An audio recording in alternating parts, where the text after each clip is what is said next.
Reasoning English எல்லாமே அதில் தான் பார்த்தேன். டிஎன்பிசி படித்தேன், செட் ஆகலை. சிம்பிளிஃபிகேஷன் அந்த மாதிரி சம்ஸ் வச்சே ஓட்டிகிட்டு இருந்தேன். இங்கிலீஷ் எனக்கு ஓரளவு வரும். நான் கனரா பேங்க்கில் கிளியர் பண்ணியிருக்கேன். 17th வந்து நான் பாஸ்ட் அவுட் ஆனேன் காலேஜில் இருந்து. அதுக்கப்புறம் டிஎன்பிசி படித்தேன், செட் ஆகலை. அப்புறம் பேங்க் ட்ரை பண்ணி இன்ஸ்டியூட்லாம் ஜாயின் பண்ணி படித்தேன். ப்ரிலிம்ஸ் அளவு தான் கிளியர் பண்ண முடிஞ்சுச்சு.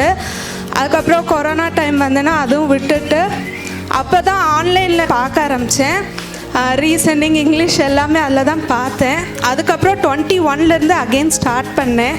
உங்கள் கோர்ஸ் மூலமாக தான் பேசிக் எல்லாமே படித்து ஆப்டியில் வந்து சிம்பிளிஃபிகேஷன் அந்த மாதிரி சம்ஸ் வச்சே ஓட்டிகிட்டு இருந்தேன். கடைசியில் அப்ளிகேஷன் சம்ம தொடணும்னு நினச்சது சார் வீடியோ பார்த்ததுக்கப்புறம் தான்.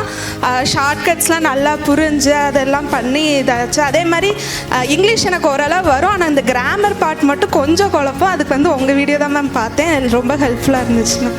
அப்புறம் என் ஃபேமிலி ஃப்ரெண்ட்ஸ் எல்லாருக்குமே ரொம்ப தேங்க்ஸ்.